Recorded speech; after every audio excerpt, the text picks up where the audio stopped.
Yamozinda. Armando Yamozinda. Yamozinda. Armando de quê? Yamozinda de quê? Neves dos Santos e a mãe também, né? Quantos irmãos você tem? Somos em 6. Você é casado? Sim. Filhos? 2. O último filho seu, como chama? Laura. Laura, né? Me conta um pouco da Laura. A Laura foi um bebê natimorto, 9 meses, mas eu a peguei no colo, ajudei a colocar a roupa e pus no... Foi feito funeral. Seria 3, na verdade. Então eu considero 2 vivos e a Laura a terceira. O que você acha que está, Laura? A Laura está bem. Onde é que você acha que está? É um anjinho, uma estrela que Mas não eu queria. não quero saber qual é a classificação dela. Quero saber onde ela está. Onde você acha que ela está? Não sei. Certeza que sabe, não? Eu espero que comigo. Como é que é? Espero que comigo. Comigo com você em que circunstância? Em que situação? Me trazendo, sei lá, amparo, boas coisas.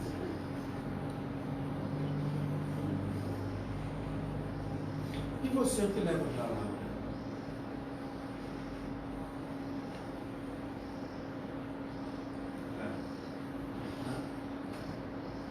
Só uma coisa. Me descreva o amor que você tem por lá. É o mesmo que eu sinto pelos meus filhos em vida.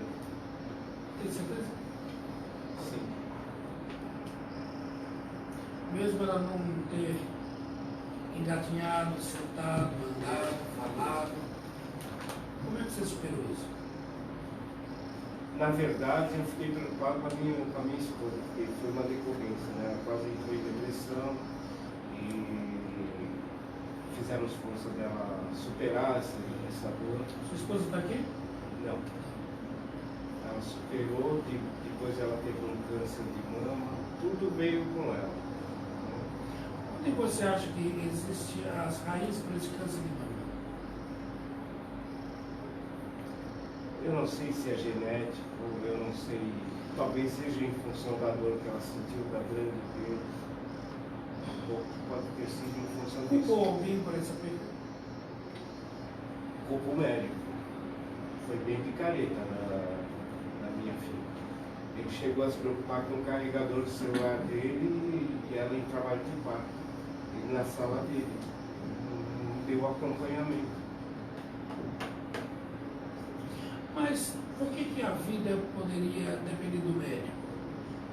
Porque eu acho que ali a obrigação era dele, estar acompanhando ela, não só as enfermeiras. Mas quem estava dando a luz era sua esposa. Sim. E por que a culpa é dele?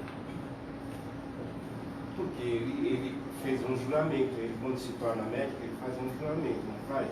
Ele não tem... Você não está transferindo aqui a responsabilidade do senhor e da sua... Senta, filho, tem que estar vazio ali, ó. Tira essa negócio aí que a menina não pode estar guardando o lugar. Pode tirar daqui, ó. Sente aqui. Ela não pode guardar lugar. Sente aqui. Sente aqui. Tem outra ali atrás. Ali, filha. Ali, ó. Pode sentar ali.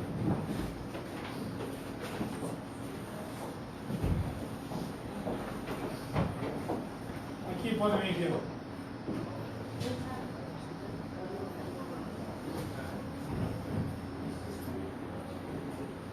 Mais harmonioso, né? Então você acha que o câncer da sua mulher é gerador da perda da filha, Pode ser. que por sua vez foi causado pelo médico? Está correto isso aqui? É uma linha de raciocínio. Sim, mas ela é correta? Não sei, nunca coloquei a prova. Nunca analisou isso? Não. Vamos analisar isso aqui junto? Podemos. Analisar é pegar as partes, né? Então eu não vejo o total, mas eu vejo partes, né? Por que sua mulher precisou dessa gravidez necessitar de um médico? Se tanta gente nasce de parto natural sem precisar. Estou falando isso porque quem está aqui é um médico parteiro, né?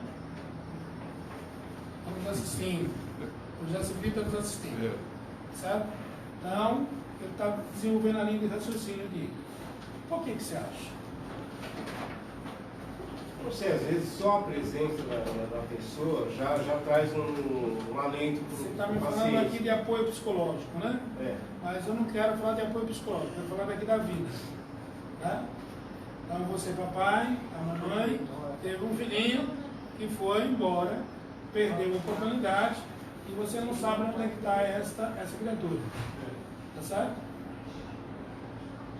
Tem ideia onde está essa criatura? Tem ideia por que isso aqui não aconteceu? Não tem. Não tem ideia. Vamos libertar o médico aqui? Que ele assuma, ele responda. Ele vai responder. Vai responder, né? Como você também responde, a filha também responde, e responde também a mamãe. E fala um pouco da gravidez dessa criatura. Como é que ela chegou? Ela foi esperada, não foi esperada, foi programada, O terceiro estava em boas condições financeiras, é um momento adequado. Eu queria dar atenção mais para ela do que eu dei para os outros dois primeiros. Eu dei para os dois são formados, faculdade, mas eu acredito que ela teria. E o que aconteceu aqui? Qual foi a falta de merecimento dela não ter nascido? Não sei. Não consigo entender. Eu acho que eu era merecedor. Por quê? Por que você se classifica como merecedor? Porque eu sempre, tive uma palestra agora há pouco aqui, de sempre ajudar os outros.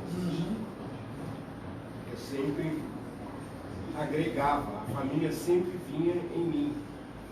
Eu nunca pedia nada em troca, eu sempre ajudei. Parece que houve um rompimento. Depois que nós perdemos a Laura, parece que houve uma. Você me disse que sua mulher entrou em depressão pós. Por quê? Quando se perde um ente querido, é complicado. Ela gerou 9 meses com ela, para ela é muito mais difícil do que com o pai. Porque o convívio já existe. Esses 9 meses já é uma vida. Você acha que em um determinado momento a sua filha foi chamada a reencarnar? Ela foi avisada para isso? Ou ela recebeu como que fosse um oficial de justiça dizendo você está descendo para a prisão? E logo depois houve um alvará de soltura.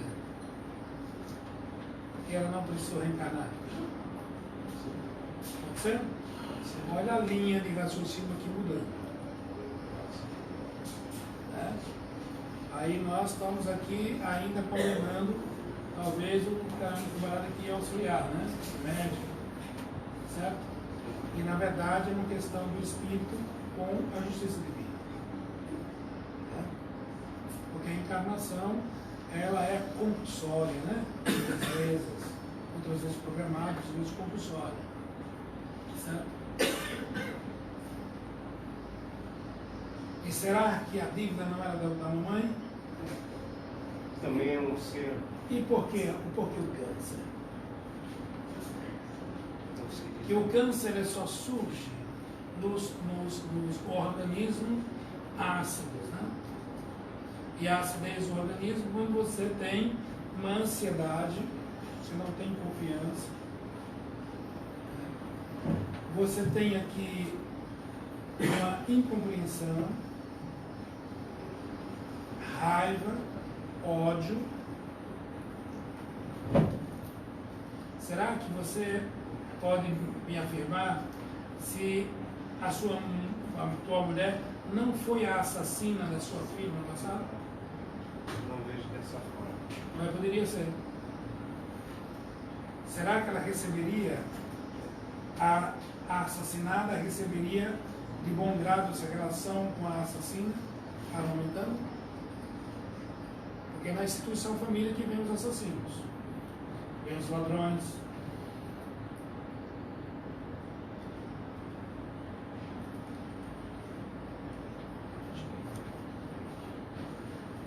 Olha, abrindo aqui o leque das possibilidades. Porque o ser, mãe, ela tem um segredo diretamente com Deus. Os homens não conhecem isso. As mulheres que não são mães não conhecem isso. Mas só as mulheres mães que conhecem esse segredo, esse tratado, esse pacto diretamente com Deus. E onde está Deus? Deus está em todos os lugares, né? Mas existe uma parte, um lugar em que Deus está mais vezes, mais presente, mais sintonizado, mais condensado em nós mesmos. Então, quando sua esposa vai sofrer do processo depressivo, o processo depressivo é quando você não tem vida, quando você não se sente digno de Deus e não permite que Deus exista em você. A primeira atitude depressiva é matar Deus em si mesmo.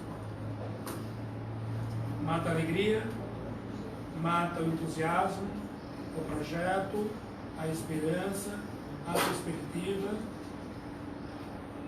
Uma ocasião, diante das lutas que nós temos, eu, como psicólogo, conheço os pré-requisitos de uma depressão e disse o doutor Adolfo: o senhor me permite falar com o senhor, mas eu estou entrando numa depressão, estou depressivo, o senhor pode procurar um terceiro aqui que venha substituir o nosso trabalho.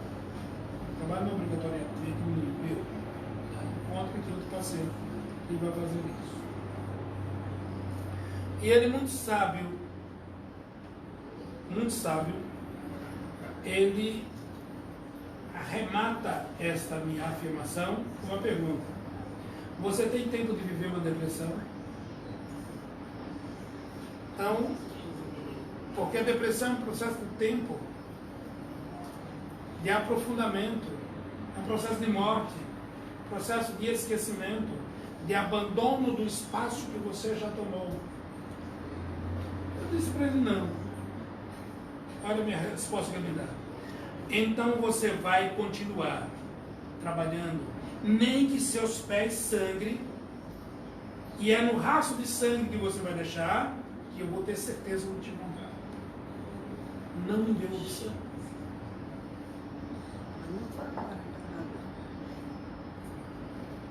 Não me deu opção. Estou te falando como. E eu tenho aqui todos os motivos, né? Minha mãe morreu, tinha 11 meses, né? Papai casou de novo, teve outros filhos, né? Tive madrasta, tá certo? Passamos muita necessidade, mas todo esse sofrimento só existiu para me fortalecer e ter que ser o homem que sou hoje. E graças a Deus que minha mãe morreu, eu tinha 11 meses. Eu nunca tive um dedo quebrado. Tive uma vez uma luxação, né, no petacarpo. Só isso. Nunca tive doenças graves. Mas também nunca fui favorecido. Porque esse cidadão me disse: zona de conforto é morte. Quando você observar a sua vida, está numa zona de conforto, tudo tranquilo, põe suas barbas de molho, porque ele está em processo de morte.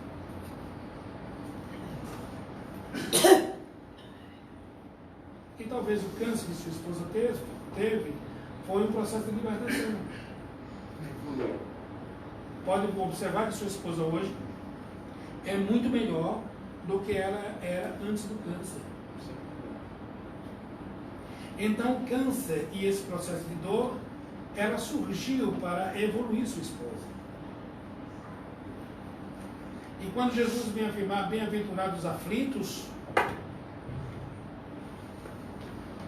ele está falando sobre isso.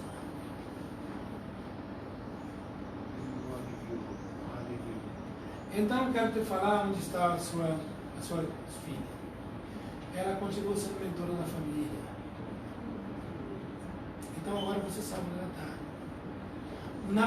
Na menor necessidade, no primeiro sinal de necessidade, ou de dúvida, ou de insegurança da família, os dois irmãos, do papai e da mamãe, ela está presente. Porque foi essa predisposição dela em ajudar de forma incondicional que o alvará de soltura chegou. Abre-se a porta, desencarne,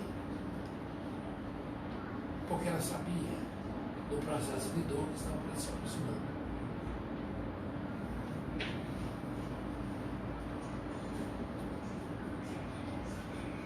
Olha que eu não conhecia, eu não conheço ele, a primeira vez eu vi.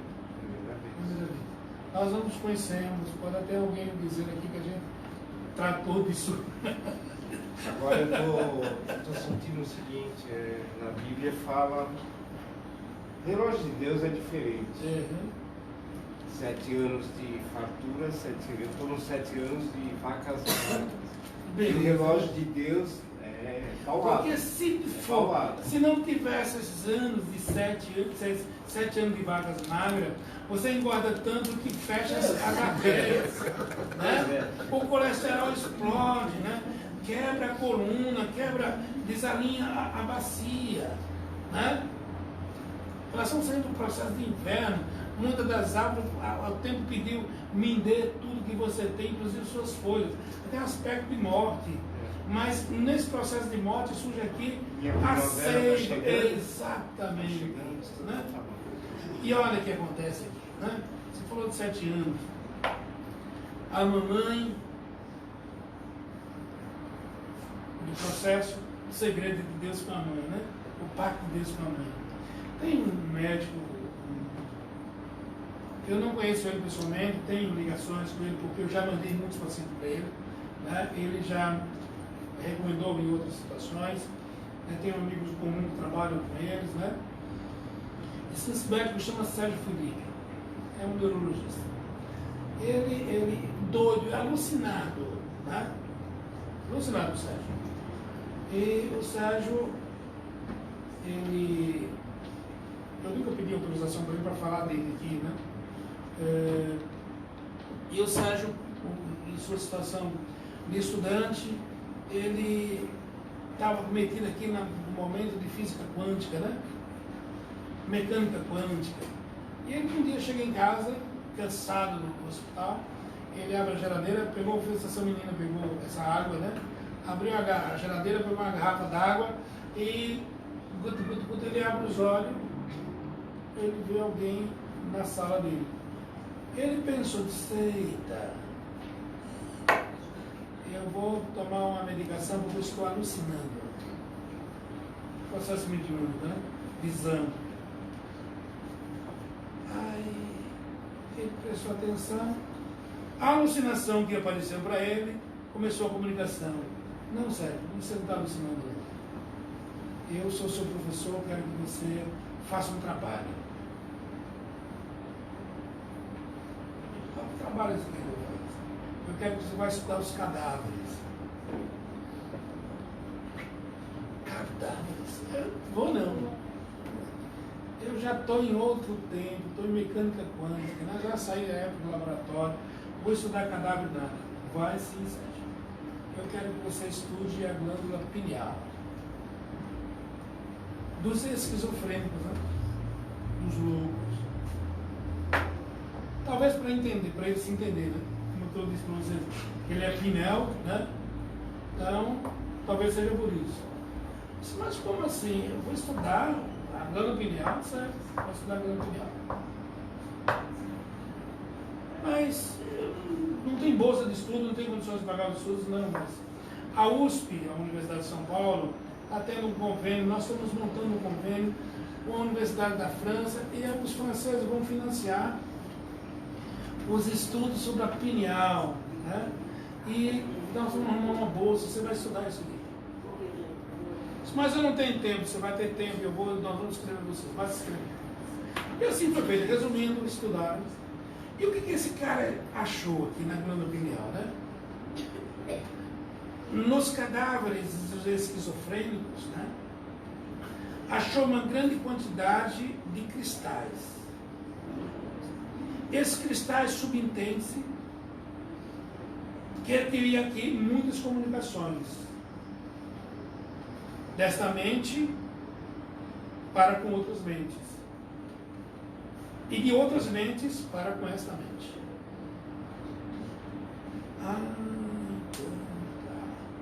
E colocar o viés do estudo para as mentes perturbadas por outras mentes, ou seja, os obsessores.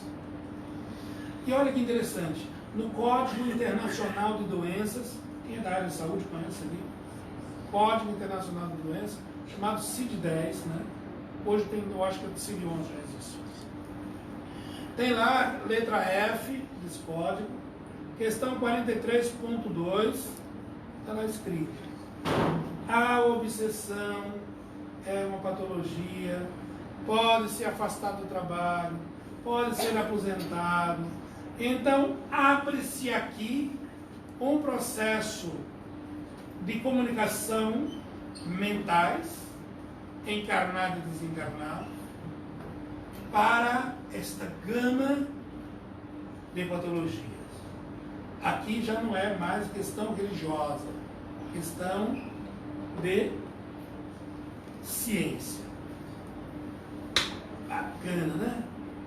Grande estouro, muitos se negaram, os médicos não quiseram aceitar isso aqui, outros aceitaram, uns conhecem, outros não, psiquiatras, psicólogos, os laudos, né? Obsessão. As casas espíritas estão aparelhadas por esse departamento chamado desobsessão. Pegamos aqui interferência de mentes a mentes. Vocês vão tomar parte, geralmente tem uns 3 ou 4 médiuns que estão ali, né? Para auxiliar essa mente que está sendo conturbada, né? Tem algumas mentes que só se manifestam em público, né? E nós conhecemos isso. O entendimento da psicologia, sabemos que muitos precisam fazer o teatro de que está sofrendo interferência de outras mentes. E muitas vezes utiliza o álcool, utiliza as drogas para ter esse viés de apresentação, de palco, né?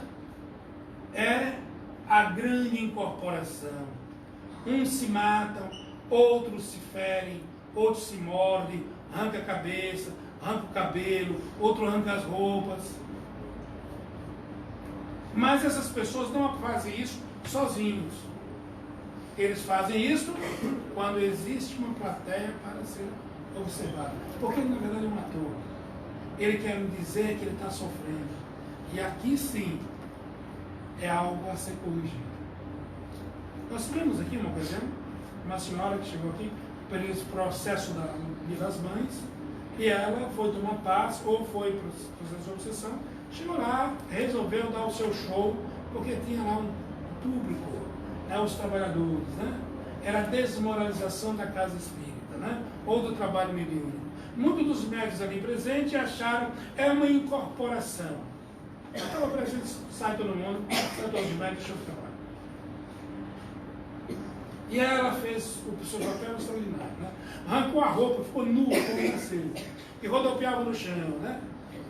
Eu me sentei e fiquei olhando. Você cansou, filha? Cansou, né? Então é o seguinte, agora pega a sua roupa, se vista e vai embora. Quando você tiver a mediunidade real, você volta aqui. Porque na verdade aqui você está expondo a sua dúvida, os seus filhos. Você precisa da plateia para ser aplaudida, para achar que você está sofrendo. Mas eu te conheço. Volta embora. E assim sucessivamente, muitas vezes nós conhecemos os que se comportam dessa forma. São atores. Que é diferente. É diferente dos obsessores descritos por Sérgio Filipe. Né? Agora vamos entrar no segredo que Sérgio Filipe se aproxima desse segredo da mãe, né? Freud estudou, Jung estudou, tantos outros estudaram, né? Mas está surgindo da mão desse louco, desse lunático, né? Eu estou estudando as glândula pineal. Olha que interessante, né? As mulheres vão saber disso aqui. A menstruação de vocês, ela obedece um tempo. Tem um mês, é isso? 28 dias. 28 dias. Esses 28 dias é um mês lunar ou é um mês romano?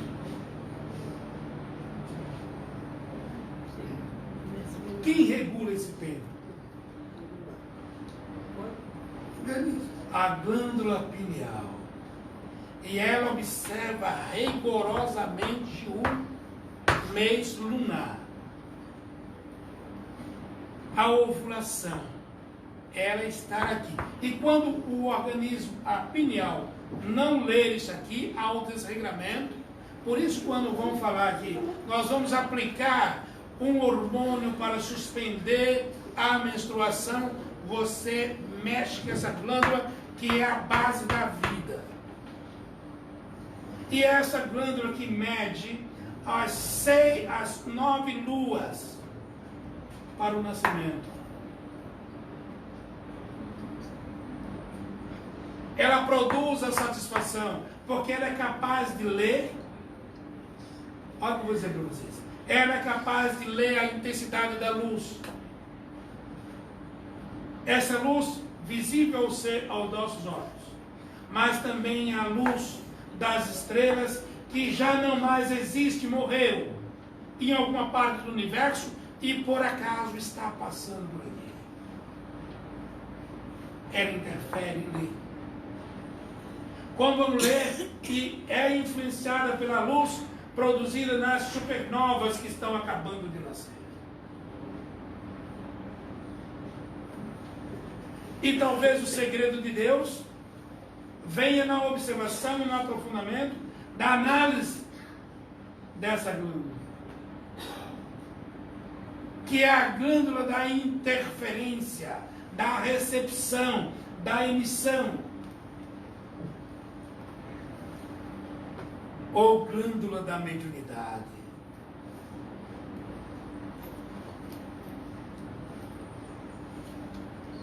Glândula que regula o nascimento e a morte.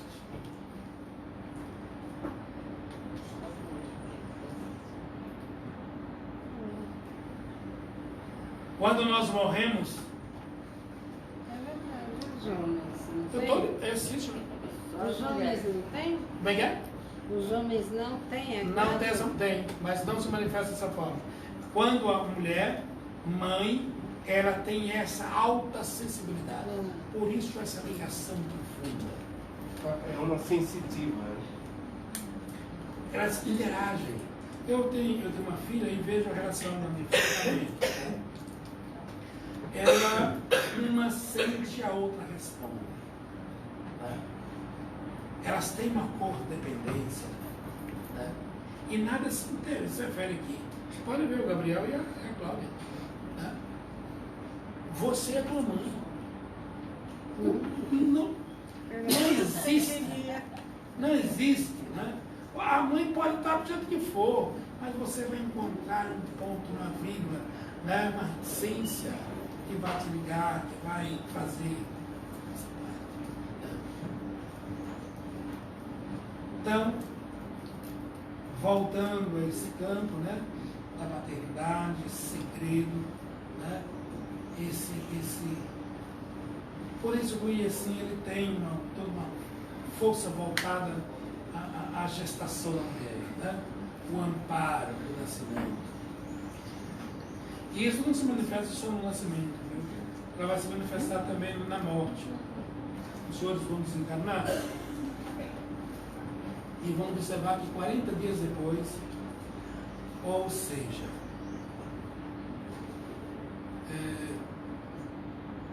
quase 2 luas, uma lua e meia, né? A sua pineal desintegra-se. E a desintegração da sua pineal, ela não é observada aqui nas linhas comuns. Mas você, quando morre, a sua pineal, ela não lê que você está desencarnado. Você pode estar morto, mas não desencarnado. A sua desencarnação se dá-se 40 dias depois. Como a separação do perispírito da mãe e do feto, como do filho, se desliga 40 dias depois, chamado quarentena. Quando Jesus é morto, ele desencarna, eles mataram ele, a desencarnação dele só se dá 40 dias, 50 dias depois, que é chamado dia de Pentecostes, onde há a comemoração da pleia de espíritos que lhe dão base. Então, quando você vir aqui as igrejas vão falar igreja pentecostal, né? Porque ela está vinculada filosoficamente àquele dia do desencarne de Jesus, onde que os trovões surgem, né? Desce fogo do céu, e todas as pessoas que estavam ali falam línguas estranhas. E ali é interessante, né, que na literatura você vai observar isso. Até então, João, Pedro, Tiago, Bartolomeu e tantos outros, eles eram tidos como discípulos. Né? É nesse dia de Pentecostes, quando esta pleia de espíritos se manifesta, há uma grande comoção, eles mudam de categoria. É nesse dia, 50 dias depois. Ele vai deixar, eles deixam de ser discípulos para ser apóstolos. Seres que seguirão farão a mesma coisa após. Antes disso, não.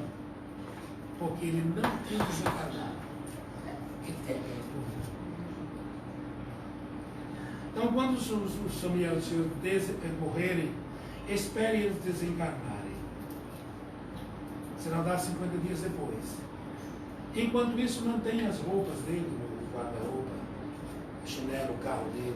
Não mexa no documento. Porque ele troca de roupa, ele senta na mesa para jantar com vocês, almoçar com vocês. Fala. Mas hoje, na ansiedade de ver quanto que o morto deixou no banco, né? Vamos ver se tem aqui no testamento. E a coisa está tão apressada que muitas vezes nem sai o corpo para enterro, o pau está comendo no próprio velório. É falta de educação. Então, respeito aos mortos, aos que já partiram, aqueles que vocês vieram para assumir o lugar dele, né? Mas saiba que alguém também voltará para assumir o teu lugar. Você também vai desencarnar.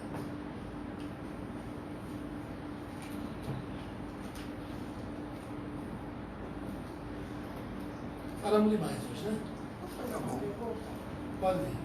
O que acontece? Não sei, então não é válido, não sei se a palavra é essa, coisa a pessoa fazer a cremação do corpo Pode ser. espiritualmente. A cremação pode ser dado, mas o desencarne só não muda a regra. Não muda a regra. Não é nada. Mas o espírito vai estar ali junto? Como assim? Não, ele volta para casa.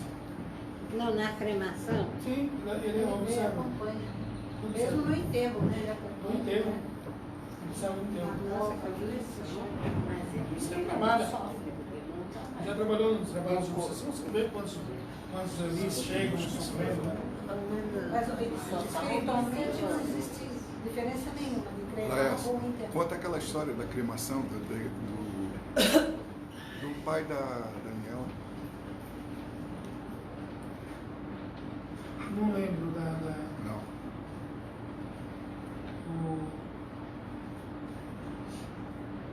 A cremação, ela como um serviço público de saúde, de higienização, né?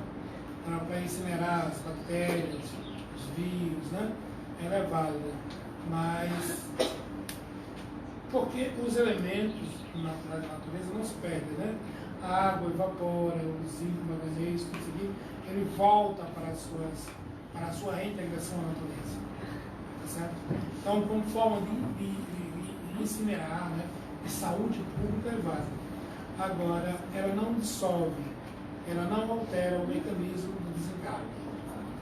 Continua surgindo essa lei de integração ou de desintegração 50 dias depois. O espírito só observa, não só. Era só observa. Dependendo da sua. O Zacarino fala, o médico, ele ontem falou sobre o desencarne dele, né? O enterro, né? Ele disse que estava dormindo de madrugada quando ele morreu. Como é que ele morreu? Sentiu uma pequena tontura, uma frieza, né? Chegando no corpo dele. E ele observou os pássaros cantando, já de madrugada, né? E ele, observando o canto dos pássaros, ele foi lá para o meio da natureza. Ele disse, mas eu estou sonhando, né? O que está havendo aqui? Aí quando ele volta, já está todo mundo, né, levantando, e ele diz assim, olha, por que não levanta, né? Levanta. E ele fala para o corpo dele, levanta. Perdeu o domínio sobre o corpo.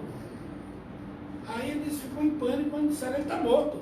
Disse, como que ele está morto que eu estou aqui? É ele que não quer levantar.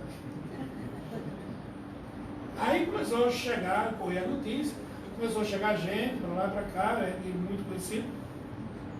E aí ele se meteu na festa lá, né, no acúmulo de gente, que um falava, ele observava que mentiam muito, né? Choravam, falavam mal, né? Tinha outros sentimentos que não era aquilo que estava falando, né? Ele descreve tudo isso. Descreve que às 4 horas da tarde enterraram ele, né? Aí ele disse, agora, né? Todo mundo voltou para casa e ele pode voltar também? Ele voltou também. Mas ele tinha tanta saudade que naturalmente ele voltou para ver o corpo dele à noite no cemitério. E o corpo cheio de terra, lá debaixo da terra, né? E tinha outros seres que estavam tomando conta já com interesse de participar do banquete, né? Ele ficou com medo e correu. Quando ele correu com medo apavorado, quem que veio? Convidou ele para dormir junto.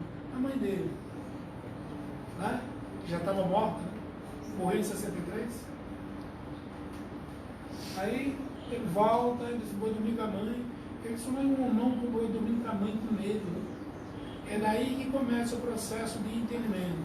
Chegando lá aos 50 dias, quando há sua desintegração.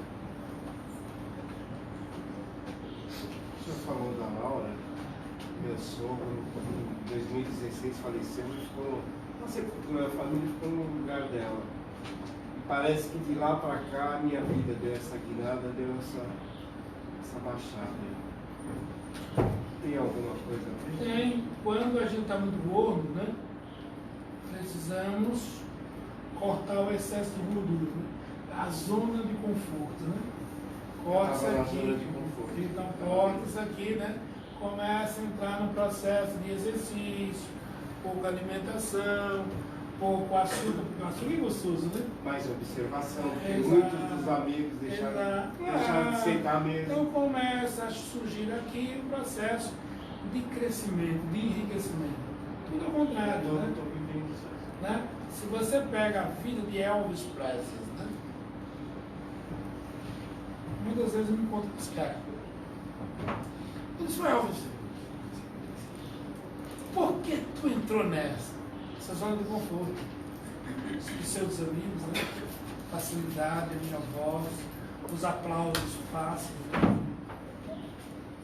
Por que tu não entrou na vida religiosa? Tu era do núcleo religioso. Mas não me satisfazia o meu ego, né? Eu queria cantar para as multidões, né? E o excesso de comida, de bebida, de facilidades, né? Onde eu chamava o rei, né? Tá certo? Então, eu perdi o contato com a vida. E é interessante que voltar a falar sobre esse assunto, nós quando estamos em zona de conforto, nós somos envolvidos por muitos pensamentos que não são nossos. Né? E quase sempre nós nos perdemos. A gente se perde. E se perder, você não tem mais controle de nada, né? Você é roubado, você é destruído sem perceber. Você não está com você? O que você representa são os outros, os interesses dos outros, interesse de família, interesse de sócio, interesse de sogra, de sogro, interesse dos amigos. Né? É necessário você voltar a assumir quem é você. E é duro. Né? É duro você voltar a se achar em si mesmo. É muito duro. A bebida, o álcool, as drogas, faz com que mais você se afaste de você. Quem é você? Você não sabe. Você é um joguete. Então é necessário muitas vezes, quando você for tomar banho ou tiver em prece, peça a Deus que lhe retire tudo quanto é dos outros que está com você. O que lhe faz bem e o que não lhe faz. Tudo. Retira. Eu quero ser eu. Eu quero ser eu. E é aqui onde os trabalhos de magia entram. E quase sempre tão despreocupadamente que você não pode ver uma casa de oração, você nem sabe como é que lá oram, né? E qual é o sentimento dos outros. Põe meu nome lá, leva meu nome lá, pede por mim lá, ora por mim, você não sabe o outro. Quando no início da minha virgindade, eu viajava muito para o Rio de Janeiro. E lá atendia milhares de pessoas. E saía daqui, muitas vezes ao sábado à noite, atendia lá aos domingos, né? E o que acontecia? Eu pedia para um grupo de senhoras, né? A senhora ora por mim? Ela, com todo respeito, não, vamos orar assim, né? Mas ela tem um jeito de ver a vida, né? De sentir a vida. E muitas vezes eu estava no Rio de Janeiro, eu me sentia mal, e no processo mediúnico, né? Abria e a gente via as senhoras, né? Uma estava lavando roupa, assim, né? Nosso Senhor Jesus abençoado lá está no Rio de Janeiro. E o cabelo virado, né? Tinha conta para pagar na segunda-feira, o filho na faculdade. E aquela confusão do pensamento, né? Aí o Adolfo, olha, que você pediu. Você me causa dois trabalhos. Cuidar de você e filtrar o pensamento dos outros para me ter a ti já. Né? Tinha uma senhora, já está na escritório, a Dona Lourdes, né? Dona Lourdes era a piorzinha, meu Deus. Ela tinha tanto amor por nós, né? Mas fazia, você via o que estava na mesa, né? Daquele jeito. A tela mental era a dispensa dela. E eu disse, meu Deus, então passei a pedir para que não orasse mais por mim. Não peça mais por mim. Para que você tenha aqui, flua, né, aquilo que está em você. Certo? Senão os espíritos vão ter aqui muito trabalho. Então o trabalho que vocês, a prece que tem que fazer debaixo do chuveiro é que essa água retire tudo que está comigo, que soba. Tem muitas doenças que não são nossas, né? Pensamentos, jeitos, né? Comportamentos sexuais, comportamentos éticos, moral, que não são nossos, são interferências. Né? Essas amizades espirituais, né? Jesus falava isso aqui muito sutil, né? Me diz com quem andas, que eu te direi quem és, né? E as análises que a gente faz hoje em psicologia, os psiquiatras também fazem isso, né? Vão observar que aquele ser que você tem muito ódio dele, aquele ser que mais você detesta, aquele ser que mais você fala dele, você põe emoção para falar dele, né? Cada vez que você faz isso, mais parecido você fica com ele. Você torna-se. Parece que existe uma simbiose entre ele, entre você e o seu inimigo. Porque você está retirando Deus de si e colocando o anti-Deus. O seu anti. Alguma pergunta nesse sentido? Não? Ninguém quer perguntar nada?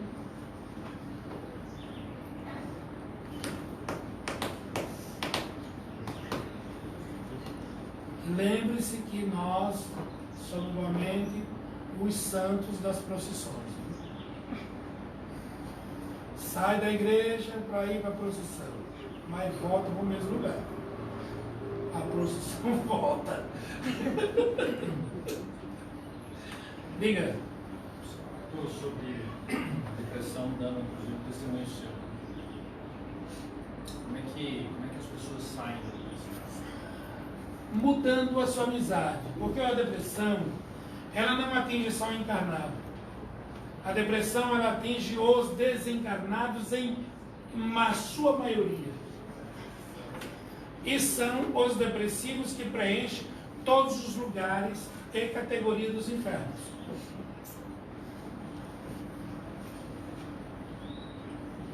Todos, sem exceção. Então você nunca está depressivo sozinho. É abrangente. Abrangente. Por isso que é difícil você sair. E existe aqui, parece que existe um modismo, né? Hoje qualquer coisa é depressão. Não brinque com essa força, porque você nunca está sozinho. Tem que haver mudança de hábito. Sim, sim. Nós estamos tendo uma orientação para que as pessoas não coloquem o nome na caixinha de vibração. Tem aqui, ó. Assistente espiritual, está aqui. Inclusive está cheio esse negócio. Para incinerar isso. Quando você pega o nome,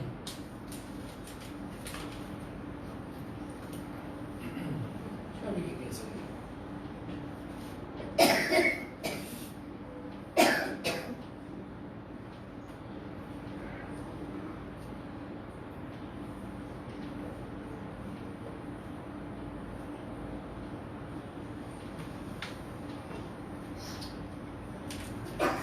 Essa criatura pede assistência espiritual para ela, pede assistência espiritual dos irmãos médicos, para os seus estudos, no trabalho, estudo, trabalho, no relacionamento com o chefe e no seu namoro. Né? Esse relacionamento com o chefe, relacionamento com o namoro e no trabalho. Está pedindo só para ela. Vou pegar outro caso aqui.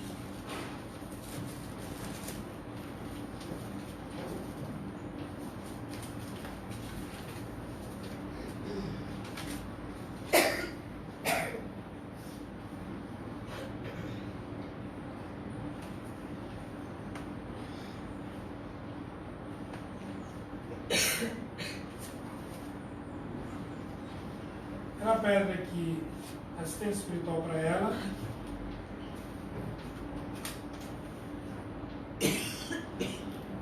Para a família. Para namorado. Futura sogra. Tem mais 3 nomes que eu vou citar aqui. Essa pessoa pede para essa gama de pessoas criaturas, né?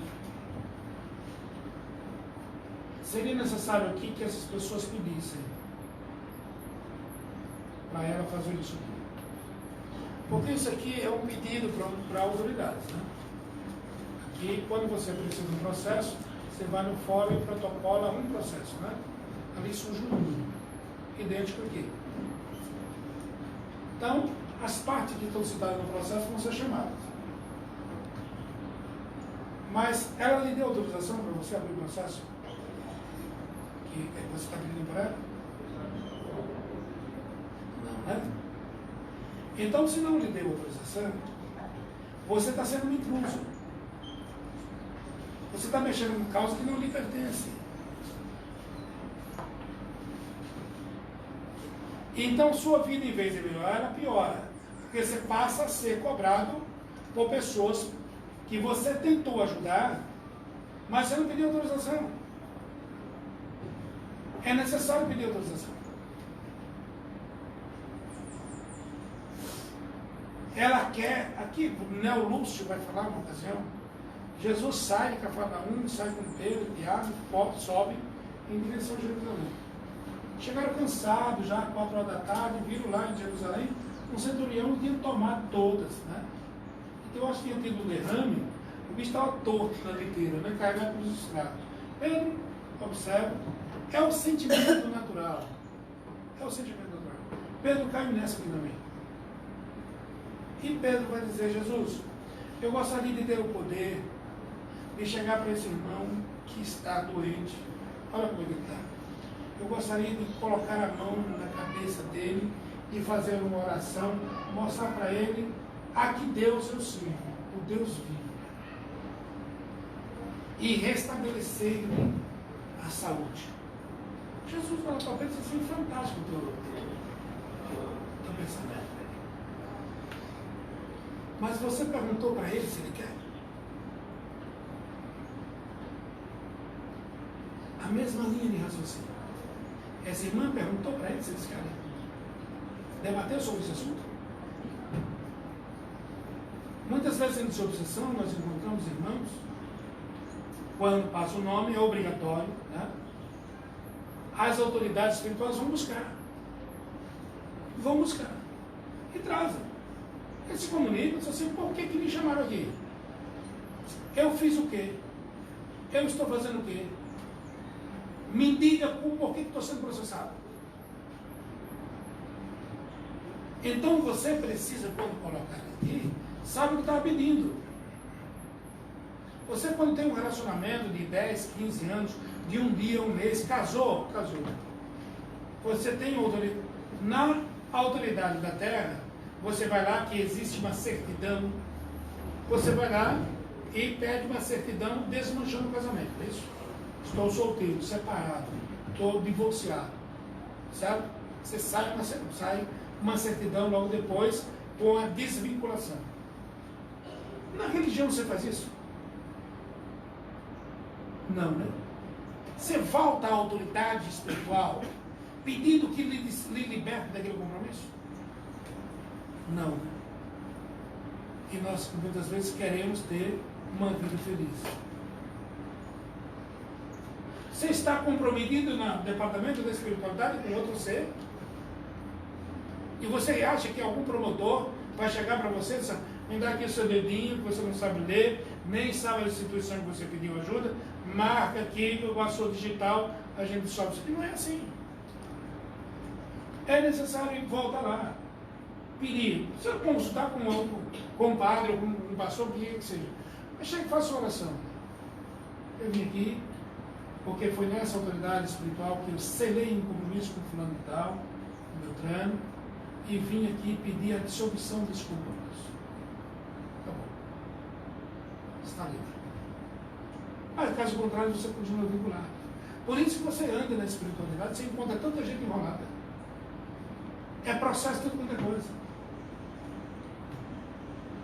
Muitas vezes entre viúvas ou viúvos aqui, a gente vê os cônjuges que já partiram montados nas costas, esbravejando, brigando, esfaqueando,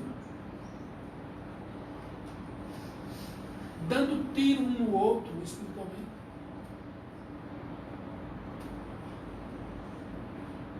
Tudo porque nós não temos um comportamento educado diante das leis que nos regem.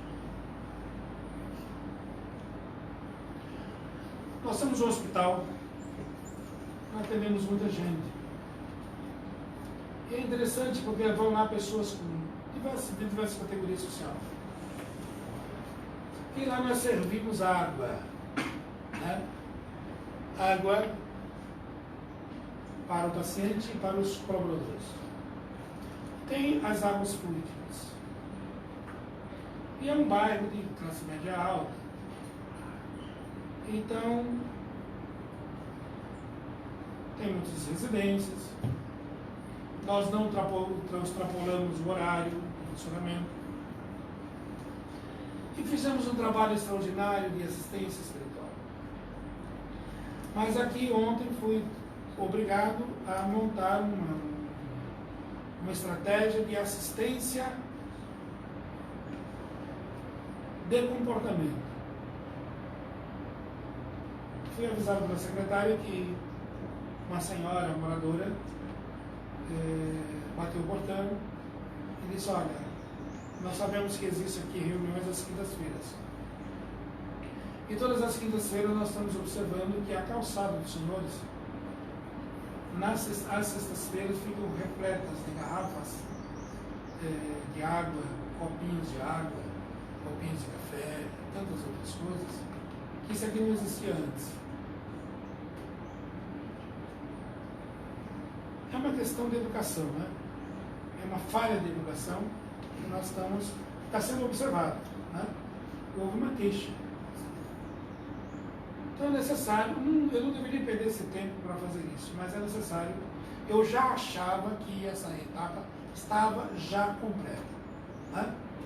Então tenho que perder um tempo, às quintas-feiras, que deveria ser utilizado para outras coisas, mas tenho que utilizar aqui, né? Pedir para os irmãos, assistidos e assistentes, após ser atendidos, estender um pouco mais a sua atenção no comportamento educação, né? Então, usando água, deixe os seus copos dentro onde é necessário, que lá tem departamento para isso. Alguns sugeriram que colocasse lixeira, outros baldes. E todas as sugestões que foram feitas, eu, como presidente da casa, disse que não. Porque se eu colocar mais lixeiras, mais saquinhos, eu não vou dar para eles educação. Né? Então, na hora que ele faltar lixeira, eles vão jogar em qualquer lugar. Né? Comportamento infantil. Então, eu vou dizer que, né, se nós mandei colocar câmeras, né? Colocar câmera. E vou observar. O irmão ou a irmã que jogar o copinho fora vai ser chamado a atenção para ele retirar. Ele vai retirar. Tá câmeras, eu tenho no meu celular. Né? Mandei instalar no celular mais 2 diretores. Né? Observou, chamou fulano, pode dizer que não é, né? Está filmado, contra a prova não há argumento. Né? Vai lá educadamente, retira os copinhos, né? Porque a rua é pública, não é só seu. Na sua casa você joga o lixo onde você quiser. Mas na rua não, né? Na rua não. Certo? Então leva para o seu carro, leva uma sacolinha, ou não tome água, né? Preserve aqui a sede, tá certo? Mas a educação terá que surgir. Depois educados, ele pode andar até na mata, ele não vai sujeira na mata. Ele vai andar na mata, com os seus utensílios, quando sujou alguma coisa, colocar, vai ter um respeito na mata. Se eu não agir assim, estarei sendo um elemento que está favorecendo o crescimento desses seres.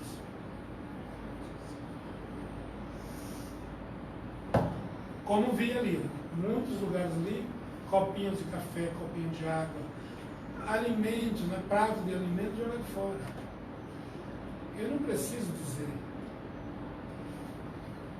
Quando eu pego sociedades educadas, você vê feriado nacional. Vem os grandes executivos, vem os seus gerentes, vem os seus trabalhadores mundiais, né? Pega essa água de lixo, vão para a beira dos rios catar o lixo que está aí. Vê se você encontra algum rio poluído no Japão, em outros lugares. Aqui nós temos prazer. Tomou água pura, o rio que está ao seu lado, você faz assim, que se dane, não viu mesmo, né? Joga a garrafa e perde de novo. Mas Deus é sábio e Deus está em todos os lugares. Todos os seres que fizeram as suas cartas, colocaram dentro de uma garrafa, tamparam e jogaram no oceano, não importa o tempo, ela chegou ao endereço mandado. Né? Está no outro continente. Nada, o carteiro traz. Você acha que a sua esposa, ela pegou o câncer aqui por acaso, né? Estava aqui dirigindo, vivendo, maravilha. Aí passou um câncer, ela pegou e disse, vem pro meu peito. Não é assim não. Ela chega, né? O câncer de próstata, a úlcera, né? A úlcera varicosa, a aneurisma, né? Que de repente faz pouco, apaga a luz. mas chegou no endereço certo. O carteiro manda e chega em Sedex.